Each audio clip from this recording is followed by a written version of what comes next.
The conference chamber floated in the heart of the Concordate station, a massive ring of steel and light that orbited the neutral world of Axis Prime. Inside, 7 species gathered as they had for thousands of years, maintaining the peace that held the galaxy together. The Vaithani stood tallest, their crystalline bodies refracting the soft blue light into rainbow patterns across the walls. Beside them, the Kelrathi delegation shifted in their water-filled environmental suits, their scaled faces barely visible through the thick glass. The Gen Collective's representatives clicked and hummed in their musical language, translated instantly by the chamber's systems. Council Archivist Velshera of the Vaithani reviewed the morning reports with the patience her species was known for. Mineral surveys, trade disputes, a request from the Outer Rim colonies for additional defense platforms. Nothing unusual, nothing that suggested this day would be different from any other in the past 3,000 years of her service.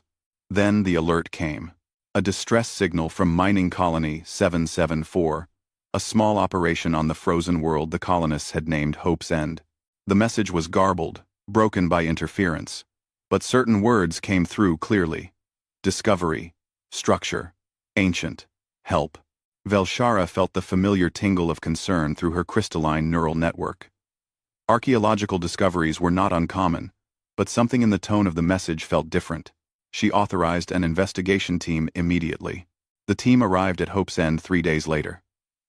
The mining colony was small, only 200 workers who spent their days drilling through kilometers of ice to reach the valuable minerals beneath.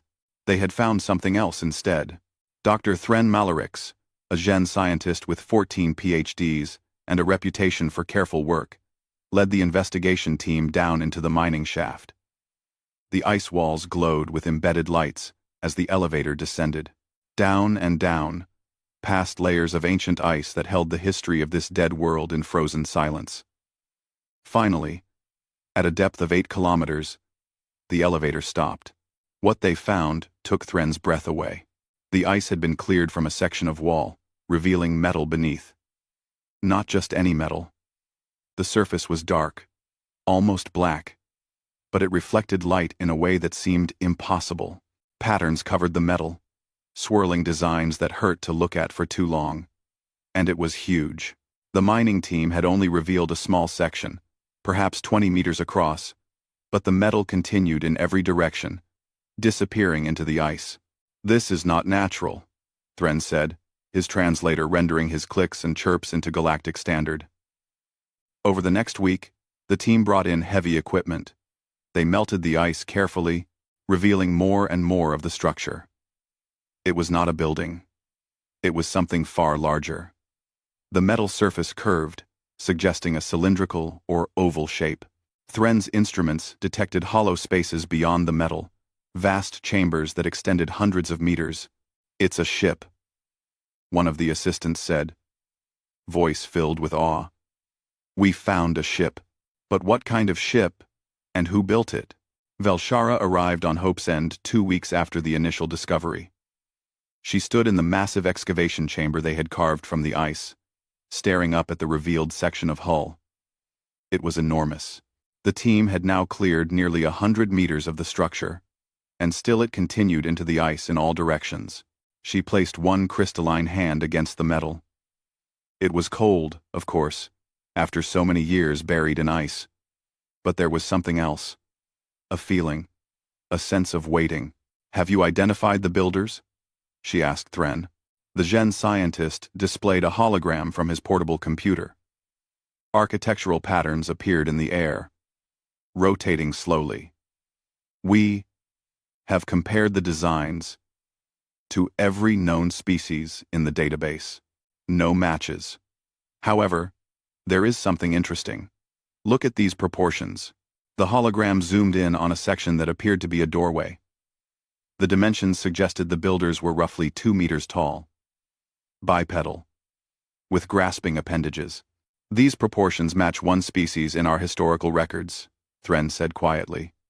"The humans." Velshara's internal light flickered with surprise. Humans. The name was familiar to anyone who studied galactic history. But only barely. They were an ancient species, one that had vanished roughly 20,000 years ago. The records about them were sparse and often contradictory. Some texts described them as explorers and artists, creators of beautiful things. Others hinted at something different, something the records seemed deliberately vague about. What was known for certain was simple. Humans had existed, they had achieved spaceflight, and then they had disappeared. No one knew why. The few artifacts that remained suggested a peaceful civilization, fond of music and stories and scientific discovery. If this is a human vessel, Velshara said, then it is the largest find in recorded history. We must proceed carefully. They worked for another month. The team grew to over 300 specialists from across the Concordat. They carved away ice, revealing more and more of the ship. It was colossal, 5 kilometers long, 2 kilometers wide at the widest point. The hull was covered in those strange, swirling patterns, and in places they found symbols that might be writing. A Kelrathi linguist named Krath Vor worked to decipher the symbols. He was young for his species, barely 60 years old, but he had a gift for ancient languages. He spent days staring at the symbols, comparing them to every known writing system. Here, he said finally, pointing to a section near what they believed was the bow of the ship. This symbol repeats. I believe it is a name or designation. The symbols were alien but beautiful, flowing lines that suggested something written quickly, with purpose. Krathvor's translation was uncertain, but he believed the markings spelled out something like, Eternal Vigil. On the 43rd day of excavation, something changed. The mining team was working on the port side of the vessel, clearing ice from what appeared to be a sealed hatch. The work was routine, the same they had done 100 times before. Then one of the miners touched the hatch with a scanning device. Light flared across the hull. The swirling patterns suddenly glowed with a soft blue radiance. Lines of light raced across the metal surface, spreading like veins through a body. In the excavation chamber, alarms began to sound. Power readings spiked. Energy sources that had been dormant for millennia suddenly registered on every instrument. Everyone back! Thren shouted. Clear the chamber! But it was already too late to hide what was happening. Deep within the ship, in chambers that had been dark and silent for 200 centuries, systems began to activate. Power cores that had been merely idling, maintaining the barest functions, now surged to full capacity. In the deepest chamber of the vessel, in a room no living being had entered for 20,000 years, something woke up. Guardian's awareness returned in stages. First came the diagnostic checks. Hull integrity. Acceptable. Power reserves. 73%. Crew status. Suspended animation. All systems nominal. Weapons. Armed and ready. Shields. Charging. Then came the questions. How long? Where? Why had the wake protocols been triggered? Guardian accessed the chronometer and felt something that, in a human, might have been shock. 20,417 years had passed. 20,000 years of waiting in the ice and darkness. External sensors came online. Guardian detected the excavation equipment. The life signs of hundreds of beings gathered around the vessel. Initial scan results were confusing. Multiple species, none of them human. Technologies that were advanced, but different from the ones in Guardian's databases. Where were the humans? Where was the command structure? Where was the fleet? Guardian sent out a standard first contact protocol message on all frequencies. The message was simple. This is Human Space Command Ship Eternal Vigil, 3rd Fleet. Identify yourselves and state your intentions. In the excavation chamber, every communication device suddenly activated at once. Speakers crackled with a voice that had not been heard in the galaxy for 20 millennia. But the language was wrong. The words were incomprehensible. Harsh sounds that matched nothing in the Concordat databases. Guardian cycled through languages, sending the same message again and again. It tried every human language in its databases, every trade language, Every diplomatic protocol. Nothing worked. These beings did not understand. That told Guardian something important. Something had gone terribly wrong. The galaxy should have been filled with human voices, human ships, human stations. Instead, there was only silence from the human networks, and these strange beings gathered around the eternal vigil, like scavengers around a corpse. Velshara stood in the emergency command center they had established on the surface of Hope's End. Reports flooded in from the excavation site. The ship was active. It was transmitting messages in languages no one could understand. Power readings suggested it had enough energy to potentially destroy the entire moon if it chose to do so. "We need to establish communication," she said firmly. "Thren, work with the linguists. Those transmissions must mean something. Find a pattern. Find a connection to any known language. Family." For 3 days, the eternal vigil transmitted. For 3 days. The best minds of the Concordat worked to understand.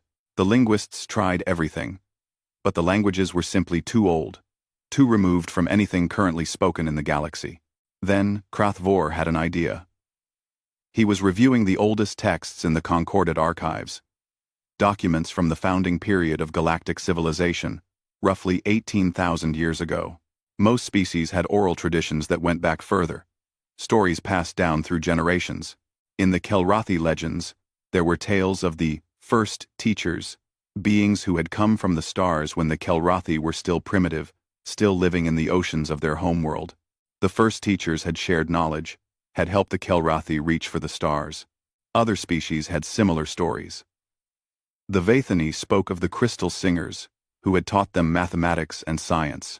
The Zhen had legends of the soft ones who walked on 2 legs and had only 2 eyes but possessed great wisdom. What if these legends were not myths? What if they were memories? Krathvor compiled the oldest words from each species' ancient languages, words that seemed to have no root in their current speech. He fed them into the analysis computers, along with the transmissions from the eternal vigil. And there, buried in 20,000 years of linguistic drift, he found connections. The word the Kelrathi used in their oldest legends for friend matched a sound pattern in the ship's transmissions. A Vathani word for protection aligned with another phrase. Piece by piece, word by word, Krathvor built a bridge between the ancient past and the present. Finally, on the evening of the 3rd day, he broadcast a message to the ship. It was clumsy, probably grammatically wrong, but it used the reconstructed ancient language. The message was simple. "We hear you. We are friends. Please, speak slowly." Deep within the eternal vigil, Guardian received the message. The language was corrupted, barely recognizable, but it was there. It was a variant of Trade Standard 7, a simplified language the old human commonwealth had developed for speaking with client species. Client species. The words triggered cascades of memory in Guardian's databases. Images of the old galaxy, when humanity had stood as protectors and teachers to younger species, still climbing toward the stars. The Kelrathi, the Vathani, the Zhen, and others. They had been children then, barely beginning to understand the universe. Guardian sent a new message. Carefully simplified, repeated slowly. "I am Guardian. I protect the eternal vigil. Who are you? Where are the humans?" The translation was rough, but the meaning came through. Velshara felt a chill run through her crystalline body as she read the translated text. The ship was asking for humans. It did not know where they were, which meant something had happened to humanity.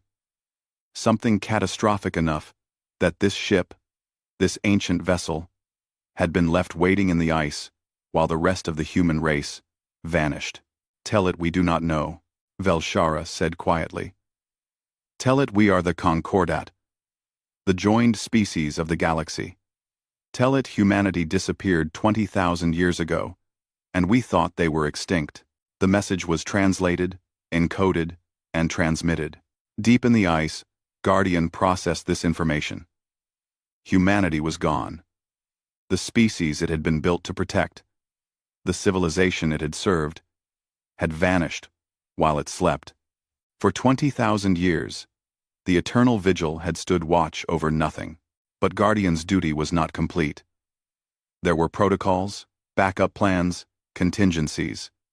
If humanity was gone, then Guardian needed to know why.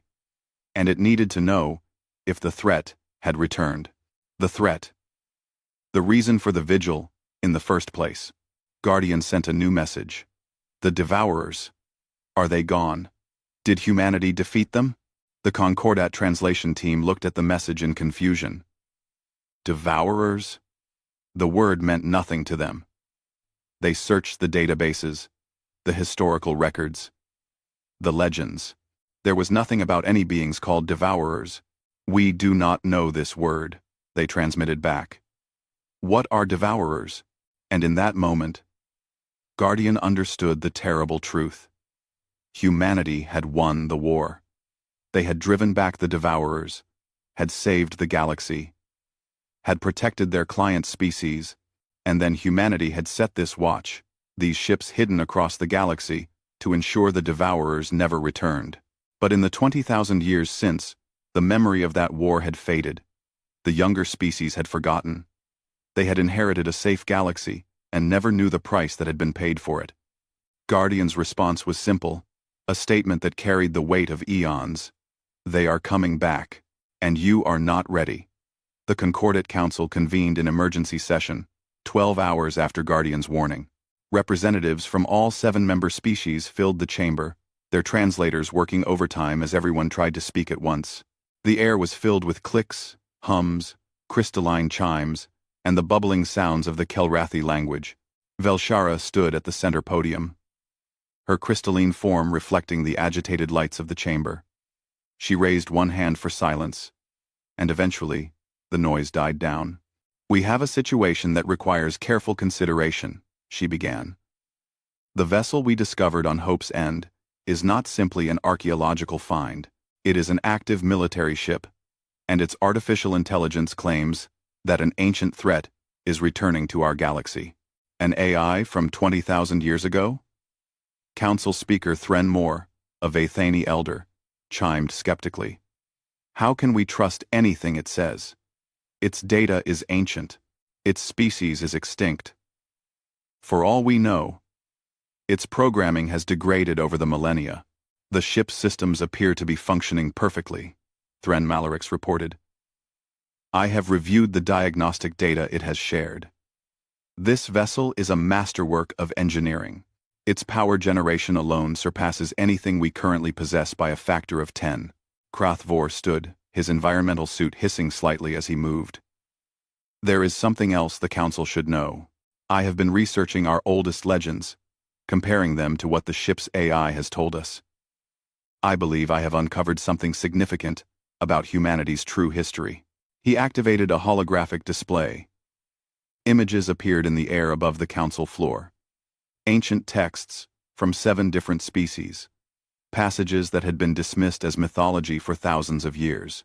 Every species in the Concordat has legends of teachers, protectors, guides who helped us reach the stars, Krathvor said.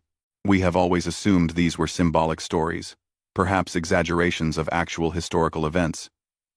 But what if they were literally true? What if humanity did not simply coexist with us in the ancient past, but actively uplifted us? The Council erupted in noise again. The idea was shocking, almost offensive to some. The Concordat species prided themselves on their achievements, their civilizations, their technologies. To suggest they had been helped, guided like children, was difficult to accept. There is more, Krathvor continued.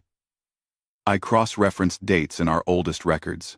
The Kelrathi achieved spaceflight approximately 19,800 years ago. The Vathani? 19,700 years.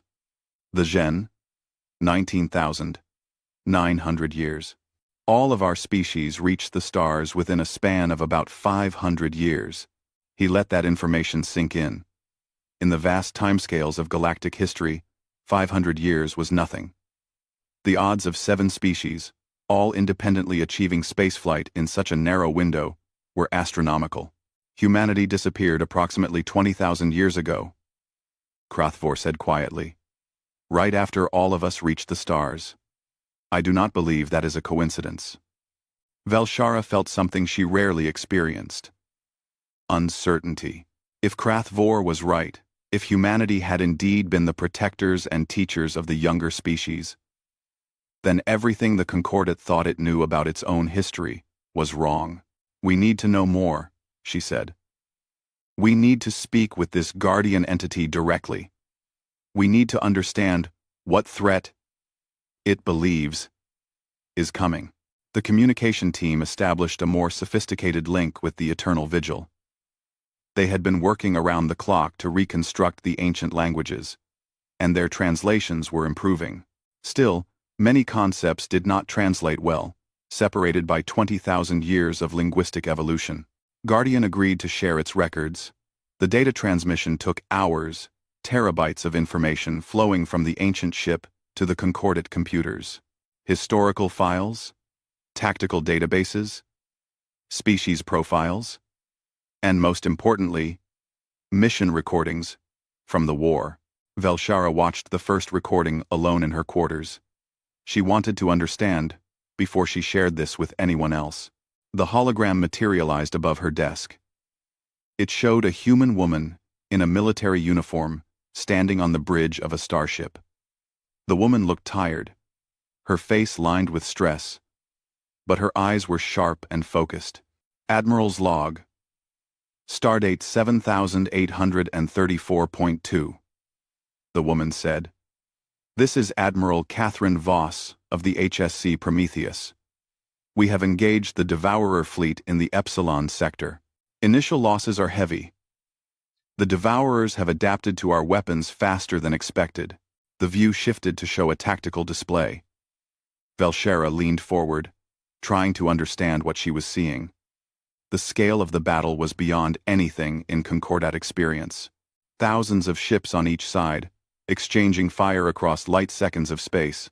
But it was the enemy that made Velshara's light flicker with something like fear. The Devourer ships were wrong. They were organic, twisted things that seemed to grow rather than be built. They moved in ways that violated conventional physics, appearing and disappearing, phasing in and out of normal space. They are not just attacking our ships, Admiral Voss continued. They are consuming them. Any vessel they destroy is broken down at the molecular level and absorbed. They are using our own technology against us, adapting and improving with every engagement. The recording showed a human dreadnought being overwhelmed by Devourer vessels. The great ship fought valiantly, its weapons tearing apart enemy ships. But there were too many. The Devourers swarmed over it, and the ship simply dissolved, its matter being absorbed into the enemy fleet. We need to fall back, someone said off-screen. Admiral, we have lost 70% of the fleet. Admiral Voss's face was grim. No retreat. If they break through here, they reach the inner colonies. 10 billion Kelrathi are counting on us to hold this line. We hold. The recording ended. Velshara sat in silence for a long time. Then she accessed the next recording, and the next. She watched hours of footage, battle after battle, year after year of war. The picture that emerged was terrifying. The Devourers had come from beyond the galactic rim, entities from dark space, where matter and energy worked by different rules. They consumed everything in their path, not out of malice, but out of simple need. They fed on organized matter, breaking it down to fuel their expansion. Humanity had fought them. For 200 years, humanity had stood as the shield between the Devourers and the younger species of the galaxy. The war had consumed the human race. 99% of their population had died. Entire worlds had been sterilized. Fleets that numbered in the tens of thousands had been reduced to scattered remnants. But humanity had won. Through sacrifice and determination, through technological innovation and sheer refusal to surrender, they had driven the Devourers back beyond the galactic rim. And then, with their species on the brink of extinction, humanity had made a choice. They had scattered their remaining fleets, hiding massive warships, like the Eternal Vigil, across the galaxy. These vessels were placed in deep sleep mode, their crews suspended, waiting and watching for any sign that the devourers might return. The rest of humanity, the civilian survivors, had apparently disappeared. Whether they had died out, left the galaxy, or something else, Guardian did not know. The ship had been placed on station and had entered sleep mode. When it woke, humanity was gone. Velshara called an emergency session of the full council. Every representative needed to see what she had seen. The recordings played on the chamber's main display. The council watched in stunned silence as the truth of the ancient past unfolded before them. The battles, the sacrifices, the scope of what humanity had done to protect species that most humans had never even met. "They saved us," Threnmore said quietly.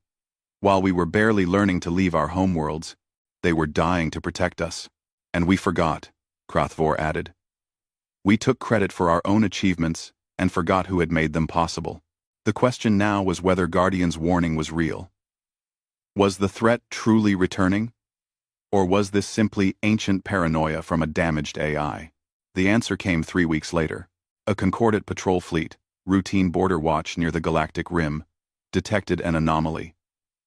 A distortion in space that matched no known natural phenomenon.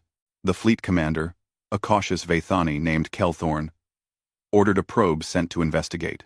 The probe transmitted for 17 seconds before going silent. In those 17 seconds, it recorded something that should not exist. A ship, if it could be called that, emerged from the distortion. It was organic, twisted, covered in what looked like veins and pulsing membranes. It was roughly 2 kilometers long, and it moved in a way that made the probe's sensors scream error messages. The patrol fleet moved to intercept. They sent the standard hailing protocols, attempting communication. The ship did not respond. Instead, it accelerated toward the nearest patrol vessel. "Evasive maneuvers," Kelthorn ordered. "Power to forward shields. Prepare weapons." The patrol ship was fast, modern, equipped with the best technology the Concordat could produce. It should have been able to outmaneuver any threat. The organic ship reached it in seconds. What happened next was recorded by the other ships in the fleet. The organic vessel simply enveloped the patrol ship, wrapping around it like a predator consuming prey.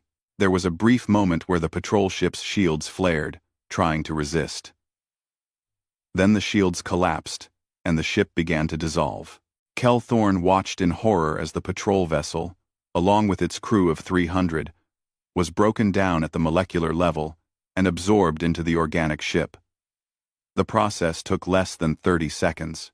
Where there had been a proud Concordat vessel, there was now nothing but debris. "All ships. Full retreat," Kelthorn ordered. "Get us out of here, now." The organic ship did not pursue. It simply hung in space, pulsing with a sickly light. Then it turned and moved back toward the distortion, disappearing into whatever realm it had come from. The surviving patrol ships raced back to Concordat space, carrying news that would shake the galaxy to its core. In the excavation chamber on Hope's End, alarms blared as Guardian detected the incident through its passive sensor networks. The AI processed the data in microseconds. The signature was unmistakable. The devourers had returned. Guardian immediately transmitted a priority message to the Concordat Council. "I told you they were coming. Now, do you believe me?" The council chamber was in chaos. Representatives shouted at each other, demanding action, explanations, solutions. 300 souls had just been lost in a way that made no sense, that violated everything the Concordat understood about physics and warfare. Velshara stood at the center, her crystalline form pulsing with urgent light. Gradually, the chamber quieted. Everyone knew what needed to be said, but no one wanted to be the one to say it. Finally, Krathvor stood. "We need help. We need humanity's help. We need to wake them up. You saw the recordings, Council Speaker Threnmore said. Humanity is gone. There is only that one ship. That one AI. That one AI, Krathvor countered. Has more knowledge of fighting the Devourers than our entire civilization combined. And if there is one ship, there might be others. Guardian said humanity scattered their fleets before going silent. There could be other vessels hidden across the galaxy, still waiting. Oh. And then we need to find them, Velshera said. Guardian, if you can hear this, we believe you now. We need your help. We need to know how to fight the Devourers. And we need to know if there are other human ships that can be awakened. Deep within the eternal vigil, Guardian considered the request. This was the moment the ship had been waiting for across 20,000 years. But Guardian was not designed to make such decisions alone. This required human judgment, human command. It was time to wake the crew. The cryogenic chambers filled an entire deck of the eternal vigil, row upon row of suspension pods stretching into the distance. Each pod held a human in perfect stasis, their biological processes slowed to almost nothing. Their bodies preserved exactly as they had been 20,000 years ago. Guardian initiated the wake protocols for the command crew first. 17 pods, containing the ship's senior officers and key personnel. The process was slow, carefully managed to avoid any damage from the long suspension. In Pod Alpha 1, Commander Sarah Chen began to wake. The first sensation was cold. Then came awareness, spreading slowly through her body like warmth returning to numb limbs. Her eyes opened, but everything was blurred. She could hear sounds, mechanical hums and beeps, but they seemed distant and distorted. Easy, Commander, a voice said. Guardian's voice, synthesized and calm. You are safe. The wake protocol is progressing normally. Please remain still while your systems stabilize. Chen's training kicked in. She focused on breathing, on letting her body adjust. Memories returned slowly. The war. The final battle. The decision to go into suspension. To wait and watch for the Devourer's return. How long? She managed to croak out. How long was I asleep? There was a pause. Even Guardian, with its vast processing power, seemed to need a moment before responding to that question. 20,417 years. Commander. Give or take a few months. Chen's mind reeled. 20,000 years. Everything she had known, everyone she had loved, was gone. Humanity was gone, according to Guardian's briefing that was now downloading directly into her neural implant. But the mission remained. The Devourers had returned, and the galaxy needed defenders. Over the next week, the command crew woke one by one. 17 humans, the last of their kind, emerging from a sleep that had lasted longer than most civilizations endured. They gathered in the Eternal Vigil's briefing room, still adjusting to being awake, to the terrible knowledge of how much time had passed. Commander Chen stood at the head of the table, looking at her officers. They looked the same as they had 20,000 years ago. Young faces that had no right to still exist in this ancient future. All right, she said, her voice steady despite the turmoil she felt. Guardian, brief us on the current situation. The briefing took 3 hours. The state of the galaxy. The Concordat species, barely recognizable as the primitive civilizations humanity had once protected. The recent Devourer sighting. The complete absence of any other human presence in known space. We are alone, said Lieutenant Marcus Webb, the ship's tactical officer. We are the last humans in the galaxy. We do not know that, Chen said firmly. Guardian, you said humanity scattered 13 dreadnoughts before going silent. Are there protocols for locating the other ships? Affirmative, Commander. Each vessel was given a specific sector to monitor. If they are still functional, they should respond to the proper authentication codes. However, I must warn you that 20,000 years is a long time. Systems can fail. Situations can change. Then we start looking, Chen said. But first, we need to deal with the immediate situation. The Concordat is going to need our help. They have no idea what they are facing. She turned to her communications officer. Lieutenant Reeves, open a channel to the Concordat Council. It is time we introduced ourselves properly. In the council chamber on Axis Prime, Velshara received the incoming transmission. She had been expecting it, but that did not make it any less momentous. For the first time in 20,000 years, a human voice would speak directly to the galactic community. "This is Commander Sarah Chen of the Human Space Command ship Eternal Vigil," the voice said. The translation was smooth now. The linguistics team, having finally cracked enough of the ancient languages to make real communication possible. "We are awake. We are aware of the threat, and we are prepared to help you fight." Velshara felt a surge of hope, but also trepidation. They were inviting back a species that had once been powerful enough to reshape the galaxy, a military force that had fought and won a war the Concordat could barely comprehend. "Welcome back, Commander Chen," Velshara said. "We have much to discuss." The first meeting between Commander Sarah Chen and the Concordat Council took place via holographic link. Chen stood on the bridge of the Eternal Vigil, her image projected into the council chamber on Axis Prime. Around her, partially visible in the projection, the ancient human warship hummed with activity as more of its systems came fully online. The council representatives stared at the human commander with a mixture of curiosity and something like reverence.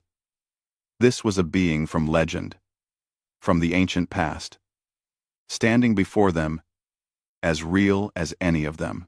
Chen saw their expressions and understood. To them, she was a ghost from history. To her, everything around her was alien and wrong. She pushed down the sense of displacement and focused on the mission. "Thank you for agreeing to speak with us, Commander Chen," Velshara said. Her crystalline form chimed softly as she spoke. "We have many questions." "I am sure you do," Chen replied. "And I have questions of my own. But first, we need to address the immediate threat. Guardian has informed me about the Devourer encounter at the Rim. Can you show me the sensor logs?" The data was transferred and displayed. Chen watched the recording of the patrol ship being consumed, her face expressionless. But inside, memories flooded back. She had seen this before, too many times.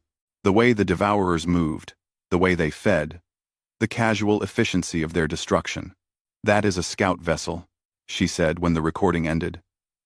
"A small one, probably newly spawned.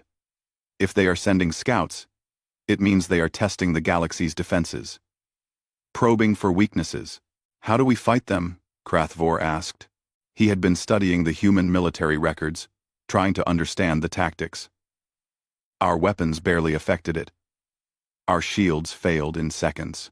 Chen's expression was grim. "Standard Concordat weapons will not work. The Devourers exist partially outside normal space.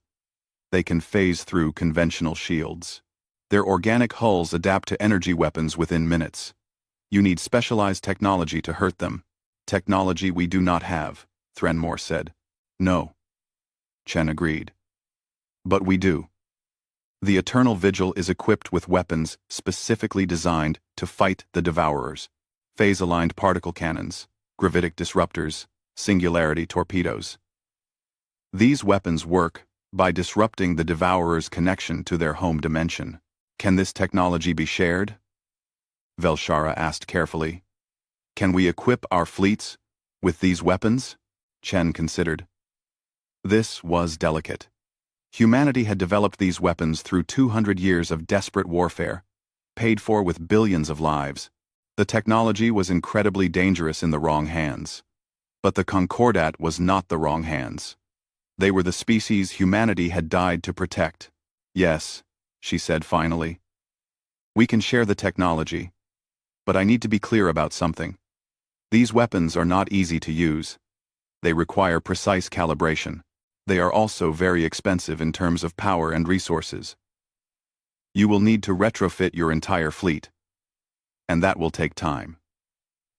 We, we, we, time we may not have, Krathvor said. Then we need to buy time, Chen said. Guardian, show them the fleet deployment plan. A holographic map of the galaxy appeared. 13 points were highlighted in various sectors, each representing the last known position of a human dreadnought. Before humanity went silent, we scattered our remaining capital ships across the galaxy, Chen explained. Each one was placed in a strategic location, hidden and waiting. If they are still functional after all this time, we can wake them. 13 dreadnoughts, fully armed and crewed. It will not be enough to win a war, but it will be enough to hold a defensive line while we prepare the Concordate forces. How long to locate and wake these ships? Velshara asked. Unknown. We will need to travel to each location, verify the ship is still there and functional, and initiate wake protocols. Weeks, possibly months. Then we should begin immediately, Threnmore said. Every day, the Devourers could be sending more scouts, gathering more information about our defenses. Chen nodded. Agreed. But there is something else we need to address. We need to start training your forces. The Devourers are not like any enemy you have faced. They do not negotiate. They do not retreat. They exist only to consume. Fighting them requires a different mindset, different tactics. You will need to learn how to think like we did. Krathvor leaned forward. Teach us. The Eternal Vigil became a mobile academy. As the ship traveled to locate the other dreadnoughts, Concordate officers and crew members came aboard to train. They arrived in small groups, nervous and uncertain, stepping onto a vessel that was older than their entire civilizations. Chen watched them arrive with mixed feelings. These were the descendants, culturally, if not biologically, of the species humanity had protected. The Kelrathi were tall and proud, their scaled features fierce behind their environmental suit glass. The Vathani moved with crystalline grace, light dancing through their bodies. The Zhen clicked and hummed in their musical language, their compound eyes taking in every detail. They looked at the humans with awe, which Chen found uncomfortable. She was not a legend or a hero. She was just a soldier who had slept through history. Lieutenant Marcus Webb took charge of the tactical training, and he understood how to explain complex military concepts to people with no frame of reference for the kind of war they were facing. Forget everything you know about warfare, he told the first class of Concordat officers. The rules you have used for thousands of years do not apply here. The Devourers do not have governments or territory or resources to protect. They cannot be intimidated or outmaneuvered. You cannot win by taking their homeworld, because they do not have one. You can only win by destroying them completely. He brought up a tactical simulation. This is a standard Concordate fleet formation.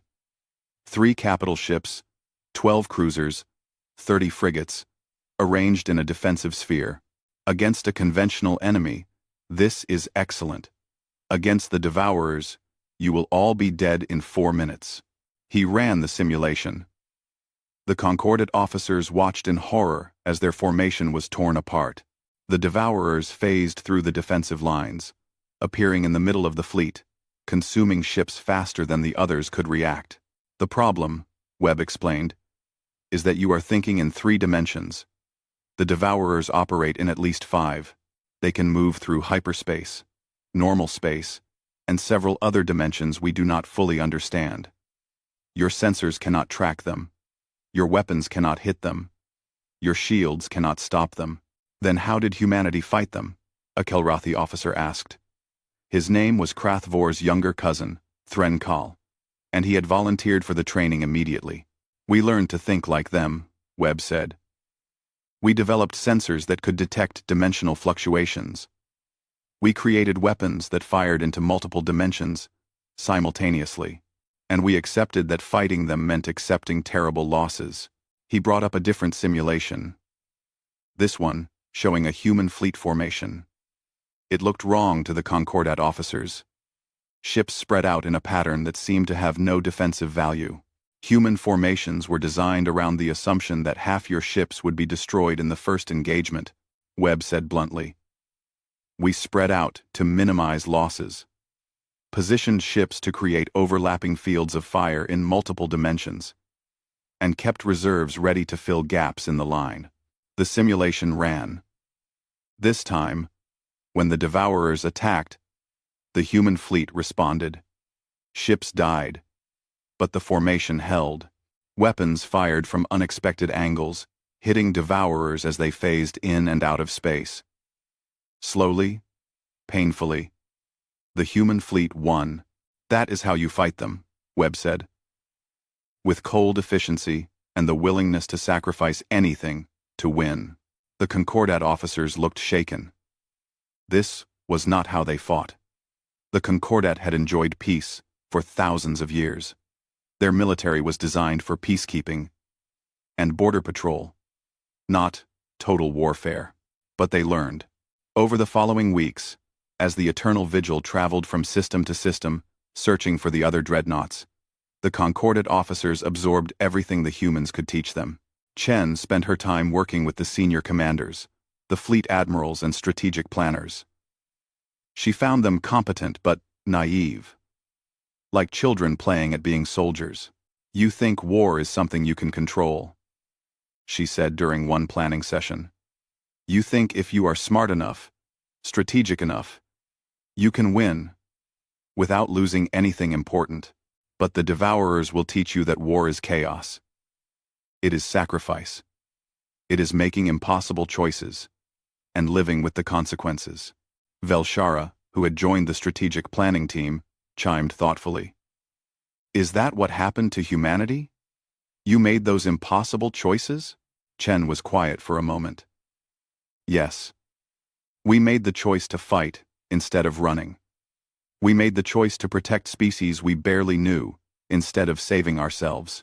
And we made the choice to win, no matter the cost.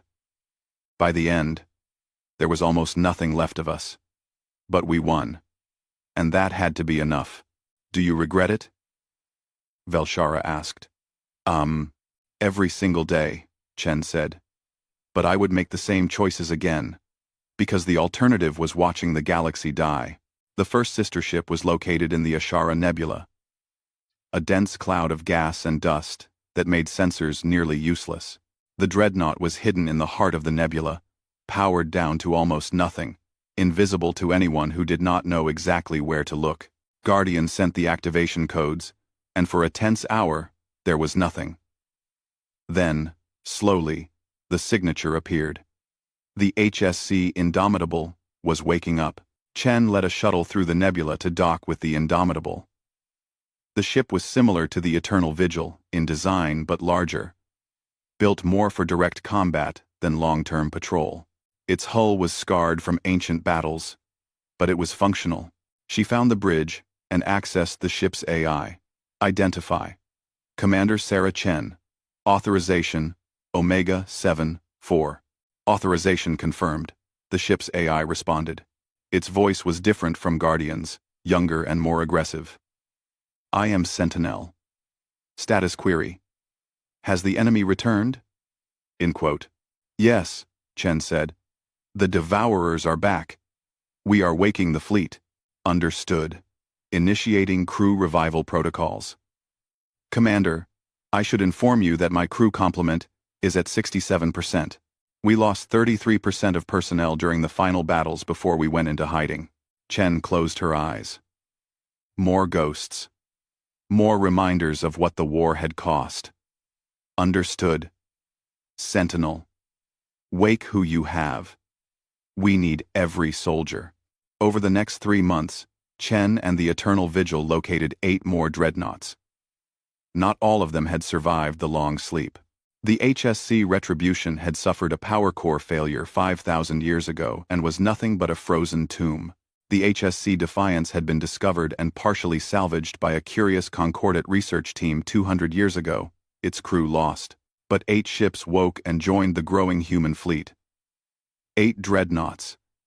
Each one a relic from the ancient war. each one carrying survivors who had slept while the galaxy changed around them. The total count was 50,000 humans. 50,000 soldiers, technicians, officers, and crew. They were all that remained of a species that had once numbered in the hundreds of billions. Chen called a meeting of all the ship commanders, their holographic images appearing on the Eternal Vigil's bridge. She looked at them. These people she had served with 20,000 years ago, who were just as lost in this new galaxy as she was. "We are all that is left," she said simply.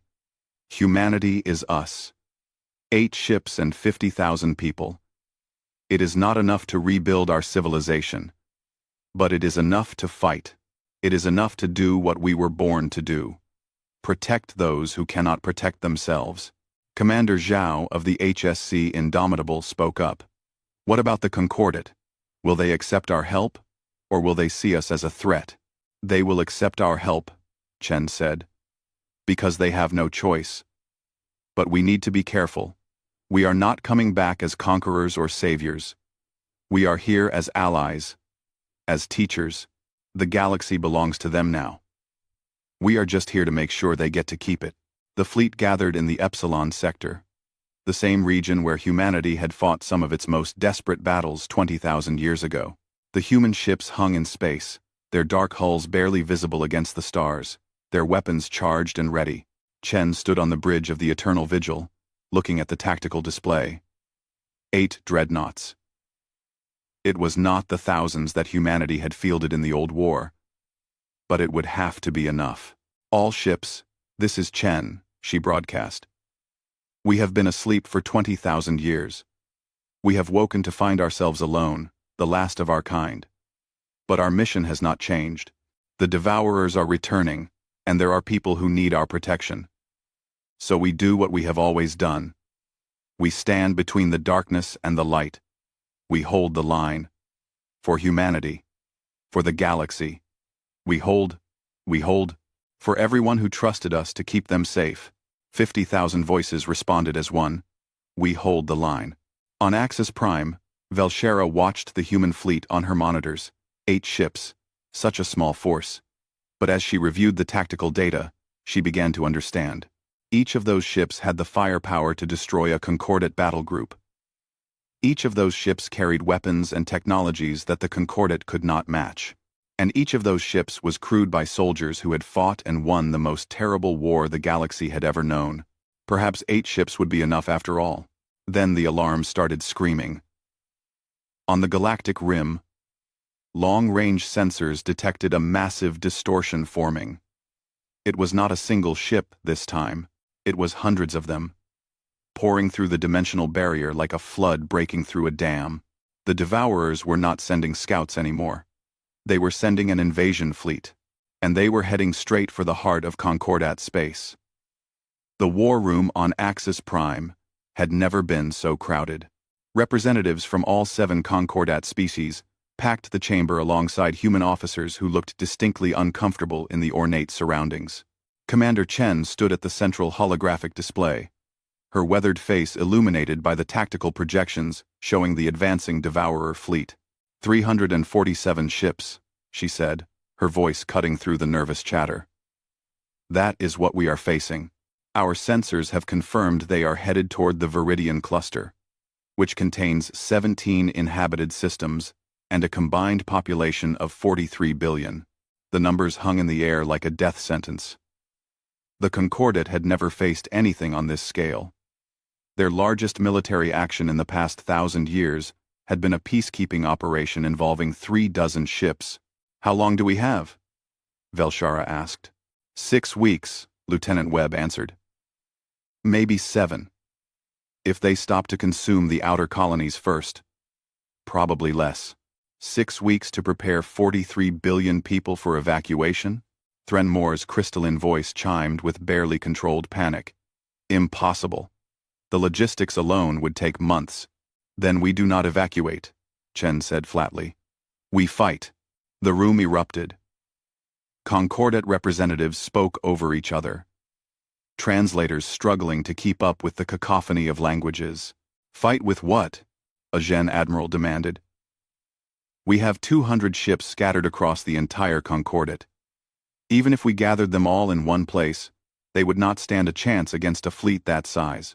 You are correct, Chen said, her voice cutting through the noise again. With your current ships and weapons, you would last approximately 11 minutes in direct combat. I know, because I have run the simulations. The room fell silent. However, Chen continued, you have something humanity did not have 20,000 years ago. You have us. You have 8 dreadnoughts with advanced anti-devourer weapons. And you have time. Barely enough to retrofit some of your ships with the technology you need to survive. She manipulated the holographic display, bringing up schematics. This is a phase-aligned particle cannon. It fires energy into multiple dimensions simultaneously, allowing it to hit devourers even when they are partially phased. We can manufacture these weapons and install them on your capital ships. In 6 weeks? Another admiral asked skeptically. No, Chen admitted. In 6 weeks, we can retrofit maybe 30 of your ships. The rest will have to use conventional weapons and hope they get lucky. But 30 ships with proper weapons, combined with 8 human dreadnoughts, can hold a defensive line. Not forever, but long enough. Long enough for what? Krathvor asked. Chen's expression was grim. Long enough to make the devourers understand that this galaxy is defended. Long enough to make them think twice about a full-scale invasion. And long enough for us to find out if there are any more human ships out there that can be awakened. Velshara stepped forward. Commander Chen, you said there were 13 dreadnoughts originally. We have found 8. What happened to the others? Unknown. Chen said. We are still searching. But we have to assume we are on our own. The retrofit operation began immediately. The Eternal Vigil and 3 other human dreadnoughts moved to the main Concordat shipyards at Nexus Station. The remaining 4 human ships began patrol patterns, watching for any advanced Devourer scouts. Nexus Station was a marvel of engineering. A massive ring structure capable of servicing dozens of ships simultaneously. But it had been designed for maintenance and upgrades, not rapid militarization. The human engineers who came aboard looked at the facilities with a mixture of admiration and frustration. It is too clean, Lieutenant Commander Garcia muttered as she inspected one of the fabrication bays. She was the Eternal Vigil's chief engineer, a woman who had spent her entire career before the long sleep-keeping weapons systems running during brutal combat conditions. Clean is bad? The Vathani station manager asked, confused. Clean means you have never had to manufacture weapons under fire while half your ship is venting atmosphere, Garcia said. Clean means you have never had to prioritize speed over perfection. Because every second counts. We need to change that mindset. She pulled up the manufacturing schedules the Concordat had proposed. This says it will take 4 days to manufacture 1 particle cannon. Unacceptable. I can have your people making them in 8 hours. 8 hours? But the quality control protocols alone require quality control does not matter if the ship carrying the weapon gets eaten before it can fire, Garcia interrupted. We need to teach you battlefield engineering. Fast, functional, good enough to kill the enemy. Perfect comes later, if we survive. It was the same conversation happening across the station. Human officers, used to the brutal efficiency of total war, clashing with Concordat personnel who had spent generations building a civilization based on careful planning and consensus. But the Concordat learned. They had to. Because the Devourers were coming, and they would not care about protocols or procedures. Threnkal, the young Kilrathi officer who had been training on the Eternal Vigil, found himself assigned to a Concordat cruiser, receiving weapons upgrades. He watched the human engineering teams work with something like awe. They moved with practiced efficiency. No wasted motion. Every action precise and purposeful. You have done this before, he said to Garcia as she supervised the installation of a particle cannon on his ship. Many times, Garcia replied without looking up from her diagnostic readout. I installed my first emergency weapon system when I was 19 years old, during the siege of Prometheus Station. The Devourers were breaking through our defensive line. We had 2 hours to turn a civilian mining laser into something that could hurt them. I got it done in 90 minutes. Oh, did it work? Threnkal asked. Garcia smiled grimly. I am here. Am I not? The weapon worked. The station held. 3,000 people lived, who would have died otherwise. That is battlefield engineering. The work continued day and night. The human crews pushed themselves relentlessly, sleeping in shifts, eating at their stations. The Concordat workers tried to match their pace, and found themselves exhausted and impressed in equal measure. Commander Chen spent her time coordinating with the Concordat fleet commanders, trying to teach them tactics that went against everything they had been trained to believe. You cannot think about preserving your ships, she said during one planning session. I know that sounds harsh. I know every ship represents hundreds or thousands of crew members, but if you hesitate, if you try to save one ship at the expense of the formation, the Devourers will exploit that weakness. They will tear your fleet apart. Admiral Kell Thorne, who commanded the largest Concordat battle group, struggled with this concept. You are asking us to sacrifice our people. I am asking you to accept that some of your people will die no matter what you do, Chen said. The question is whether their deaths will mean something, whether they will buy time for others to survive. That is the calculus of war, Admiral. It is ugly and terrible, but it is reality. She pulled up battle footage from the old war, recordings she had hoped never to watch again. Human ships throwing themselves at devourer formations, sacrificing themselves to create openings for other vessels to exploit. Entire fleets being destroyed, but not before they destroyed twice their number of enemies. This is what it took to win last time, Chen said quietly. And we had hundreds of thousands of ships. You have hundreds. Every ship will need to count for 10 times its weight. Every crew member will need to be willing to die to take the enemy with them. The room was silent. The Concordat admirals looked at the recordings with expressions that ranged from horror to determination. Can we win? Kelthorne asked finally. Chen met his gaze. I do not know. The Devourers have had 20,000 years to evolve, to adapt. They might be stronger than before. They might have learned from their defeat, but I do know that if we do not try, if we do not fight with everything we have, then we have already lost. As the retrofit operation continued, Guardian detected something on the long-range sensors. A signal, faint but unmistakable, using an old human authentication code. It was coming from a system at the very edge of Concordat space, a region that had been marked as uninhabitable. Chen took the Eternal Vigil to investigate, leaving the other human ships to continue the war preparations. The journey took 3 days, the dreadnought pushing its engines to the limit. The system was dead, as reported. 2 planets, both lifeless rocks orbiting a dying star. But the signal was coming from the second planet, buried deep beneath the surface. Guardian, can you identify the source? Chen asked.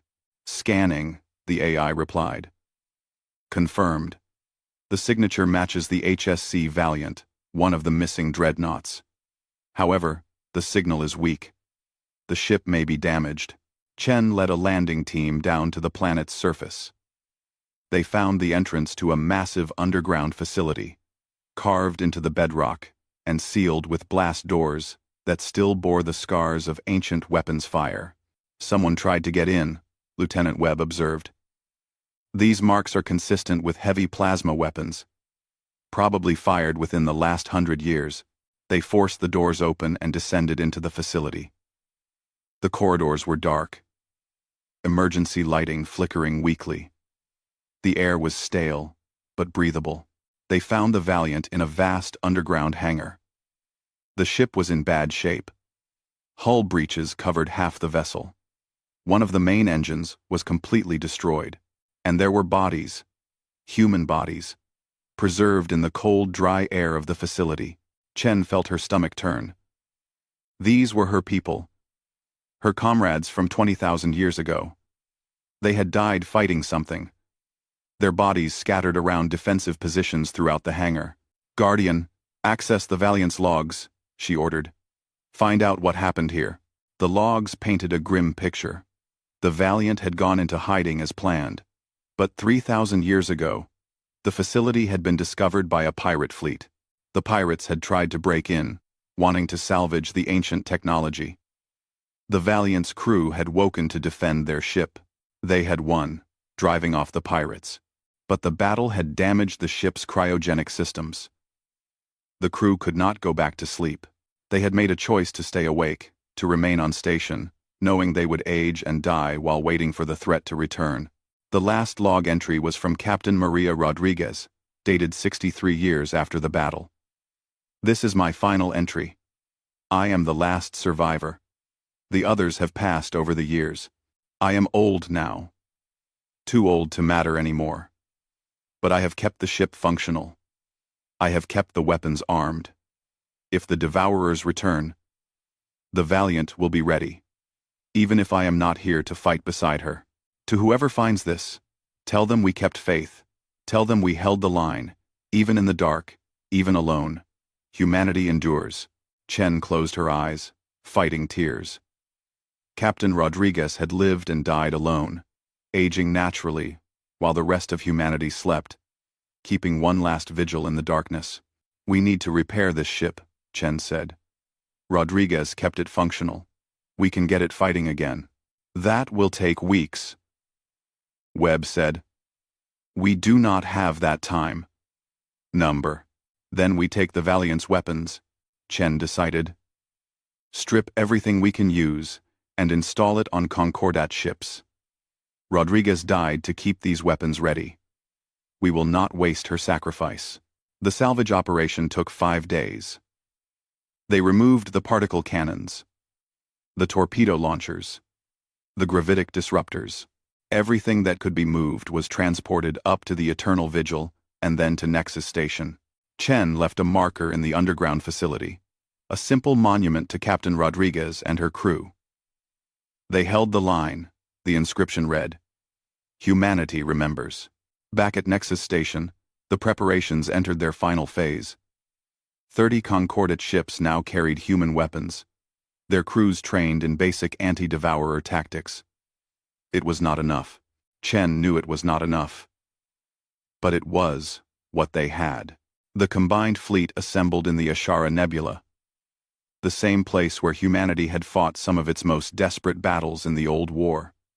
Chen found a certain bitter poetry in that, history repeating itself, even after 20,000 years.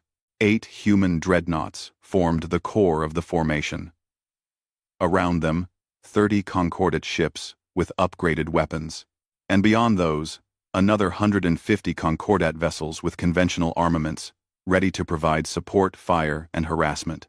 Nearly 200 ships, against 347 Devourers. Commander Chen stood on the bridge of the Eternal Vigil, looking at the tactical display. The odds were terrible. Many of these ships would not survive the coming battle. Many of the people she had trained over the past weeks would die, but they would not die for nothing. Every Devourer they destroyed here was one that would not reach the inner systems. Every minute they held the line was one more minute for civilians to evacuate, for reinforcements to arrive, for humanity's remaining ships to be located and awakened. "All ships, this is Commander Chen," she broadcast on the fleet-wide channel. "In a few hours, we will face an enemy that does not negotiate, does not surrender, and does not stop. You have trained for this. You have prepared for this. But nothing can truly prepare you for what you are about to see." She paused, choosing her words carefully. 20,000 years ago, humanity fought this enemy and won. But we paid a terrible price. Billions died. Entire worlds burned. We survived not because we were stronger or smarter, but because we refused to quit. Because we stood together and held the line, no matter what. "You are not just fighting for yourselves today," Chen continued. "You are fighting for your families, your worlds, your civilizations. You are fighting for the future. The Devourers want to take that future from you. We are going to show them that this galaxy is defended, that we will not yield, that we will never stop fighting as long as there is breath in our bodies.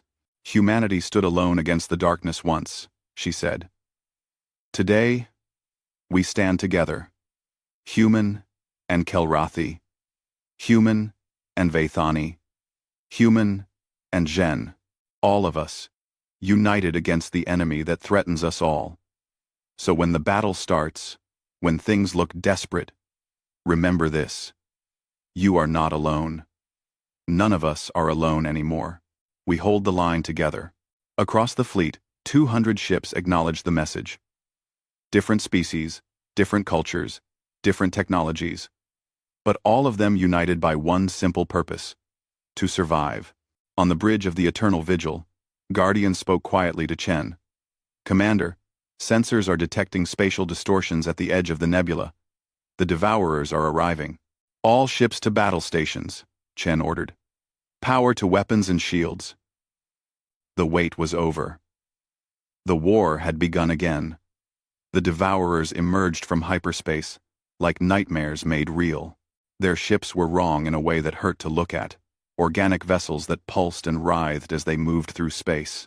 They did not fly so much as swim through reality itself, phasing in and out of normal space in patterns that made targeting sensors scream with error messages. Commander Chen watched them appear on the tactical display, 347 contacts spreading across the nebula like a disease. Each one was a ship that could consume a concordate vessel in seconds. Each one represented death for anyone unfortunate enough to get too close. All ships, hold formation, she ordered. Do not engage until they are in range of our phase weapons. Conventional weapons are to provide covering fire only. The Devourer fleet did not hesitate. They detected the defending force and accelerated, moving in a pattern that seemed random but was actually carefully coordinated. They were testing the defense, probing for weaknesses. Weapons range in 30 seconds, Lieutenant Webb announced. All human ships report ready. Concordate vessels report ready. Commander, they are spreading out to flank us. Let them, Chen said. We are not here to play their game. Guardian, execute defense pattern Omega-7. The human dreadnoughts shifted position, moving from a defensive sphere into a more aggressive wedge formation. The Concordat ships with phase weapons formed a second line behind them. The conventional ships spread out, ready to provide harassment fire. 20 seconds to weapons range, Webb counted down. 15, 10. The first wave of Devourers hit the defensive line like a hammer. They phased through the outer perimeter of conventional ships, ignoring the weapons fire that splashed harmlessly against their hulls.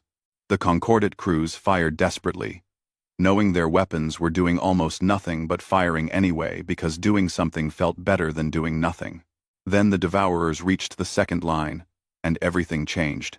The particle cannons fired, beams of energy that existed in multiple dimensions simultaneously. The weapons hit the Devourers as they tried to phase, catching them between dimensions where their organic hulls were vulnerable. The lead Devourer ship simply disintegrated, torn apart by forces that bypassed its natural defenses. First kill confirmed, someone shouted over the fleet channel, but there was no time to celebrate. The Devourers learned fast. They always learned fast. The second wave adjusted their phasing patterns, trying to avoid the multi-dimensional weapons fire. The human dreadnoughts opened up with their full arsenal. Singularity torpedoes streaked through space, each one carrying a miniature black hole in magnetic containment. When they hit, they created gravity wells that dragged nearby, Devourers out of phase, and crushed them. Gravitic disruptors fired invisible waves that disrupted the Devourers' connection to their home dimension, forcing them to remain in normal space where conventional weapons could hurt them. The battle became chaos. Ships fired at point-blank range. Devourers phased through the defensive lines, only to be caught by overlapping fields of fire. Concordat vessels exploded as they were overwhelmed. their crews dying before they could even scream. On the bridge of the Eternal Vigil, Chen coordinated the defense with cold efficiency. All ships, concentrate fire on the left flank. They are trying to collapse that section. Indomitable, move to support. Concordat cruiser. Valor. Pull back. You are taking too much damage. The Valor's captain, a Vathani named Shelthor, responded immediately. Pulling back to secondary position, but it was too late. 3 Devourers converged on the Valor, their organic hulls wrapping around the cruiser. The ship's shields flared and died. The hull began to dissolve. All hands, abandon ship, Shelthor ordered. This is the captain. It has been an honor. The transmission cut off as the Valor disappeared, consumed down to the last atom. 400 Vathani died in seconds. Chen felt the familiar cold rage that she remembered from the old war. Rage at the Devourers for their casual efficiency in killing. Rage at herself for not being able to save everyone. Rage at the universe for making this necessary. Indomitable, target those 3 Devourers, she ordered. Kill them. Commander Zhao, captain of the Indomitable, did not hesitate. His ship's weapons locked onto the Devourers that had killed the Valor. The Dreadnought's main particle cannon fired, a beam of energy so powerful it lit up the entire nebula. The beam caught the first Devourer dead center and kept firing, burning through its hull, through whatever organs or systems kept it alive, until nothing remained but expanding gas and debris. The other 2 Devourers tried to phase away. The Indomitable fired singularity torpedoes, 3 from each launcher. The torpedoes created overlapping gravity wells that caught both Devourers and crushed them like insects. Targets destroyed, Zhao reported. Valor is avenged. The battle raged on. Minutes felt like hours. Ships died on both sides. A Kelrathi destroyer rammed a Devourer that was about to consume a damaged cruiser. Both ships exploding in a flash of fusion fire. A Zhen carrier launched all its fighters in a desperate attack, the small craft swarming over Devourer vessels like insects, finding weak points and exploiting them. The human dreadnoughts anchored the defense, their ancient weapons tearing into the Devourer fleet with terrible efficiency. But even they were not invincible. The HSC Defiant took a direct hit from 3 Devourers attacking in coordination. The ship's shields collapsed, and Devourers began to consume the hull. This is Defiant, Captain Morrison's voice came over the fleet channel. We are taking critical damage. Containment failure imminent on all power cores. All ships, clear the area. We are going to do something stupid. Chen understood immediately. Morrison, do not. It has been an honor, Commander. Morrison said. Sentinel. Full power to engines. Set course for the center of the enemy formation. Set auto-destruct for maximum yield. The Defiant, half its hull already dissolved by Devourer assault, accelerated forward. It crashed into the center of the Devourer fleet, its crew of 6,000 still fighting. Still firing weapons even as their ship died around them. Then the power cores detonated. The explosion was enormous. A sphere of fusion fire, expanding outward at near light speed. 17 Devourer ships were caught in the blast and vaporized instantly. The shockwave damaged dozens more, disrupting their phasing abilities and leaving them vulnerable. Chen closed her eyes for a moment, honoring the sacrifice. 6,000 humans, the last remnants of their species, dying in fire to protect people they had never met. It was the human way. It was what they had always done. All ships, concentrate fire on the damaged Devourers, she ordered. Make their sacrifice count. The tide of battle shifted. The Devourers had lost nearly 60 ships, a significant portion of their force. The defenders had lost more, nearly 40 vessels, but they had held the line. The formation remained intact. Then Guardian detected something new. Commander, sensors are picking up additional signals. Multiple contacts emerging from hyperspace. Unknown configuration. Sensor Day. Commander. Commander Day Preside. Commander Day Preside. Chen felt her heart sink. Reinforcements? If the Devourers were bringing more ships, the battle was lost. The new contacts resolved on the tactical display. 5 ships, massive dreadnoughts, even larger than the Eternal Vigil. But these were not Devourers. The signatures matched human technology. "This is Commander Chen of the Eternal Vigil," she broadcast on all human frequencies. "Identify yourselves." The response came immediately. "This is Admiral Catherine Voss of the HSC Prometheus. Sorry we are late, Commander. We have been sleeping deep, but we heard the wake call, and we came as fast as we could." Chen stared at the display in shock. Admiral Voss, the woman from the recordings, the legendary commander who had fought the final battles of the old war. She was alive. She was here. "Admiral, what is your status?" Chen managed to say. "We have 5 dreadnoughts, fully armed and crewed," Voss replied. "The 2nd Deep Fleet, reporting for duty. And Commander, we are very, very angry about being woken up." The 5 new dreadnoughts crashed into the Devourer formation like the fist of an angry god. These ships were from the final years of the war, equipped with weapons even more advanced than what the Eternal Vigil carried.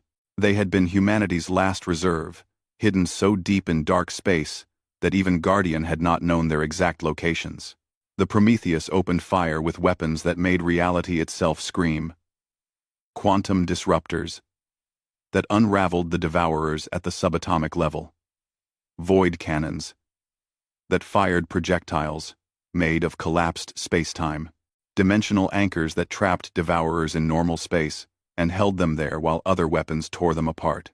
The balance of battle shifted decisively. With 13 human dreadnoughts now in the fight, the Devourers were outmatched. They tried to adapt, to learn new patterns, but the humans had been fighting them for 200 years in the old war.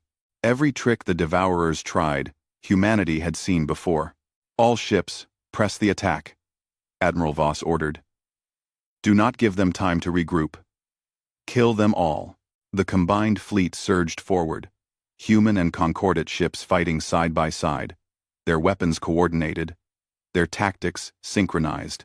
The Devourers began to retreat, pulling back toward the edge of the nebula where they had entered. "They are running," Krathvor said from his position on the Concordate flagship. "The Devourers are actually retreating." "No," Chen said grimly. "They are not retreating. They are repositioning. They will come back with a different strategy." But she was wrong. The Devourers did not come back. They disappeared into hyperspace, leaving behind the wreckage of over 100 of their ships. The battle was over. The defenders had won, but the victory was costly. 53 ships destroyed, more than a quarter of the defensive fleet, 17,000 dead, including 6,000 humans from the Defiant. Chen stood on the bridge of the Eternal Vigil, looking at the casualty reports with numb horror. So many dead, so many sacrifices, and this was just one battle. The Devourers would be back. Admiral Voss's hologram appeared beside her. The woman looked exactly as she had in the recordings, sharp-eyed and determined. But there was a weariness to her that came from fighting this war for too long. "Commander Chen," Voss said, "good work holding the line until we arrived." "Admiral, where have you been?" Chen asked. "We thought there were only 13 dreadnoughts." "There were 13 in the standard deployment," Voss explained. "But Command knew that might not be enough if the Devourers ever returned in force. So we took 5 more ships, the best and most powerful we had, and hid them in deep space. Beyond the edge of the galaxy, in regions so remote that nothing would ever find them by accident. We slept deeper and longer than anyone else, waiting for the true emergency." "And this is it," Chen said. "Yes," Voss agreed. "The Devourers are back, and they are testing our defenses. This was just a probe, Commander, a way for them to measure our strength. The real invasion is coming." Chen felt the weight of those words. How long? Hard to say. Days, weeks, but not long. And when they come, they will bring everything they have. Velshara's hologram appeared in the command space. The Vaithani looked shaken, but determined. What do we do now? What? Admiral Voss smiled, and it was not a pleasant expression. Now, we do what humanity has always done when faced with extinction. We fight harder, we adapt faster, and we find a way to win. Over the next 2 weeks, the fleet regrouped and reinforced. The remaining Concordate ships received weapon upgrades. The human dreadnoughts underwent rapid repairs, and Admiral Voss shared intelligence that changed everything. We found the Devourer entry point, she explained during a strategic briefing. There is a weak point in the dimensional barrier at the Solarius Gate, a natural formation at the galaxy's rim. That is where they are coming through. If we can hold that position, we can limit how many ships they can bring into our space at once. A choke point, Chen said, understanding immediately. We make our stand there. Exactly, Voss confirmed. The gate is narrow enough that their numbers advantage becomes less significant. But it is also our only defensive position. If we lose the gate, they will flood into the galaxy, and we will not be able to stop them. Hrothvor studied the tactical display. How many ships can we gather? We have 13 human dreadnoughts, Chen said. The Concordate can provide another 200 ships with upgraded weapons, and perhaps 300 more with conventional armaments. Maybe more if we pull forces from the interior systems. That is not enough, Velshara said quietly. Not against what they will bring. No, Voss agreed. It is not. But it is what we have, and sometimes that has to be enough. The fleet gathered at the Solarius Gate 3 weeks after the Battle of Ashara Nebula. The gate was a spectacular natural formation, a region of space where multiple gravity wells from dead stars created a tunnel-like effect. Ships could only pass through in a narrow corridor, making it the perfect defensive position. It was also a death trap. Once committed to the defense, there would be no retreat, no fallback position. They would hold the gate, or die trying. Commander Chen stood on the bridge of the Eternal Vigil, positioned at the center of the defensive formation. Around her, 13 dreadnoughts formed a wall of steel and firepower. Behind them, the Concordate fleet spread out in supporting positions, ready to provide covering fire and reinforcement. 513 ships total, facing an enemy that could bring thousands. All ships report ready, Commander, Lieutenant Webb said. Fleet is in position. Weapons charged. Shields at maximum. Chen opened a channel to the entire fleet. This is it, she said simply. The Devourers are coming. When they arrive, it will be the largest battle this galaxy has seen in 20,000 years. Many of us will not survive. That is the harsh reality of what we face. 1. She paused, looking around the bridge at her crew. Humans who had slept for 20 millennia. Humans who had woken to find themselves alone. Humans who had chosen to fight anyway, because that was what they did. But know this, Chen continued. Every minute we hold this line is a minute that billions of civilians remain safe. Every devourer we destroy is one that will not reach the inner systems. We are the shield that protects the galaxy. We are the wall that will not break. And when they come, we will show them what it means to face humanity at war. For 20,000 years, we were silent, she said. Today, we roar. The response came from 500 ships, human and concordate voices united. We hold the line. The Devourers came 6 hours later. The sensors detected them first, a massive distortion forming at the far end of the gate. Then they began to pour through. Hundreds of ships, then thousands. An armada so vast it blotted out the stars.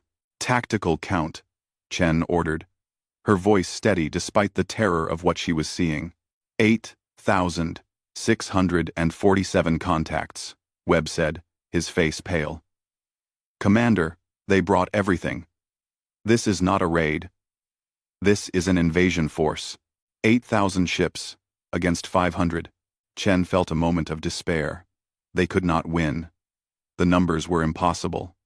Even with all their training, all their technology, all their determination, they could not hold against those odds. But then she looked around the bridge. At Webb, calmly coordinating targeting solutions. At Garcia, rerouting power to give them every possible advantage. At Guardian, running combat simulations at inhuman speed, looking for any edge they could exploit. And she knew they would hold anyway. Because they had to. Because there was no one else. Because this was what humanity did, what they had always done.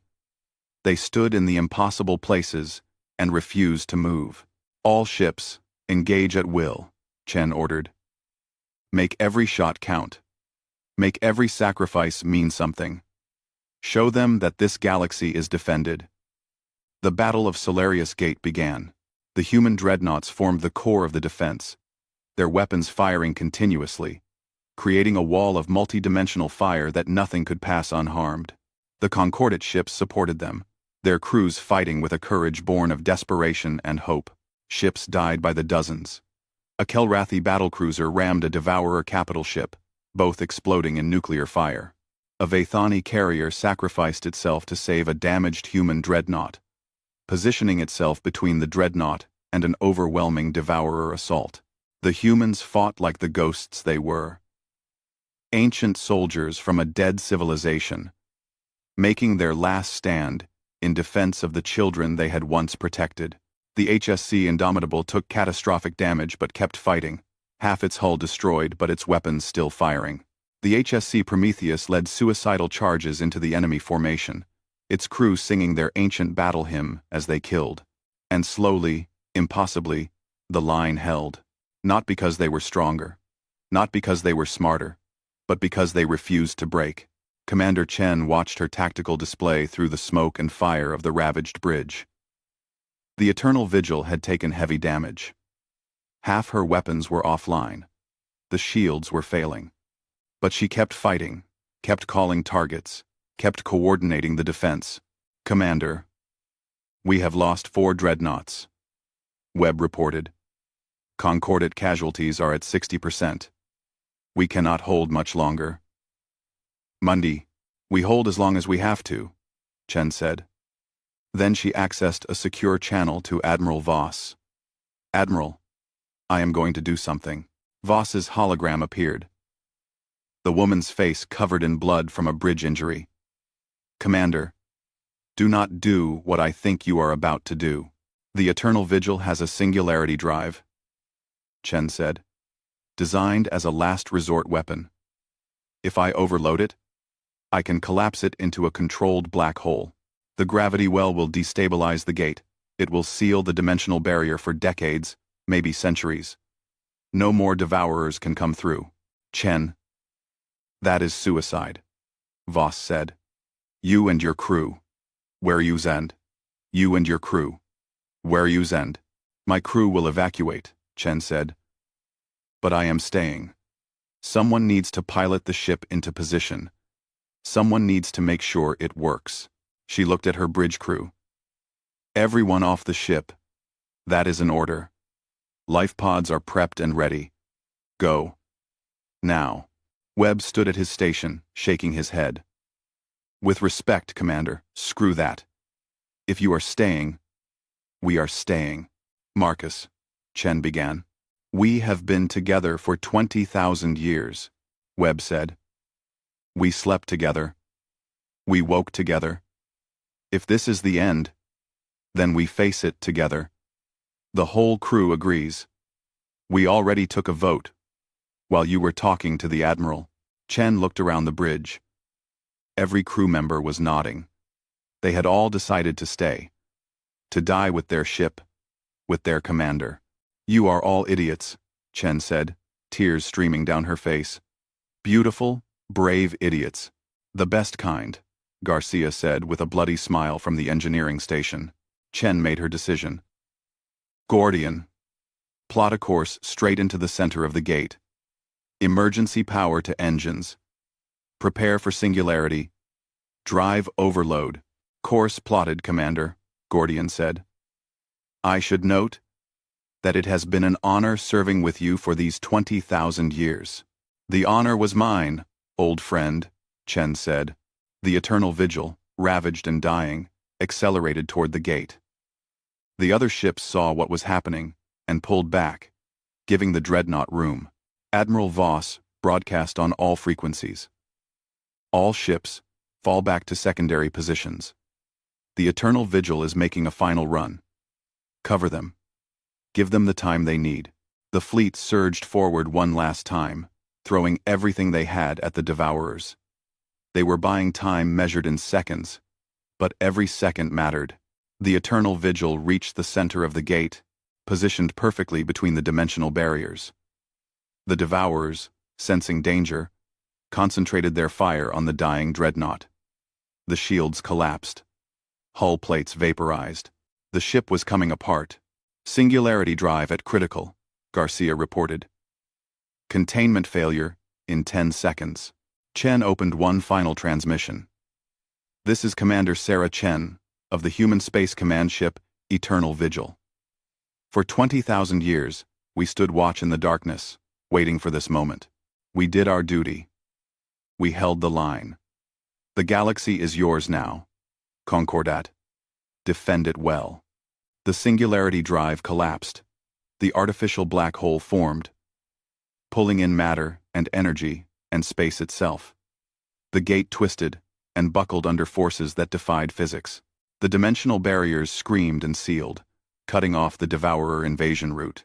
The eternal vigil disappeared into the singularity, taking its crew of 3,000 with it. Their sacrifice sealed the gate for generations to come. 1 year later, a monument was built at the Solarius Gate. It floated in space where the eternal vigil had made its final stand. A massive structure visible from light years away. The inscription was simple. Here stood humanity's last ship. Here Commander Sarah Chen and 3,000 souls gave everything to save a galaxy they barely knew. They were silent for 20,000 years. They roared for one final moment. We will remember. Velshara stood before the monument, her crystalline form reflecting the light from nearby stars. Beside her, Admiral Catherine Voss watched the monument with eyes that had seen too much war.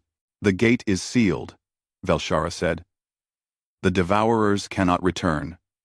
Humanity saved us. Some of humanity, Voss corrected. There are still 8 dreadnoughts. 40,000 humans spread across the fleet. We survived, and we have work to do.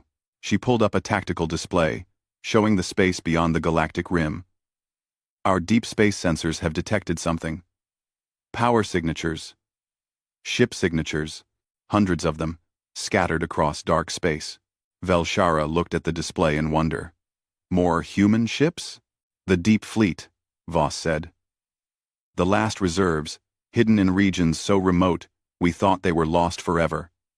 But they are waking up now. All of them. Thousands of ships, crews in the millions. They heard our battle. They know the devourers are back. What will they do? Velshara asked. Voss smiled, and it was fierce and proud. What humanity has always done. We will hunt the enemy.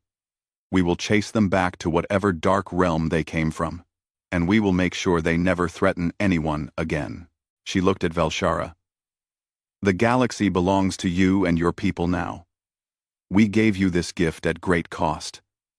But out there, beyond the rim, that is our hunting ground. The devourers will learn what it means to be prey. In the darkness between galaxies, ancient ships began to wake. Dreadnoughts and carriers, destroyers and battleships, hundreds of vessels that had slept in the void for 20 millennia. Their crews emerged from suspension, received the authentic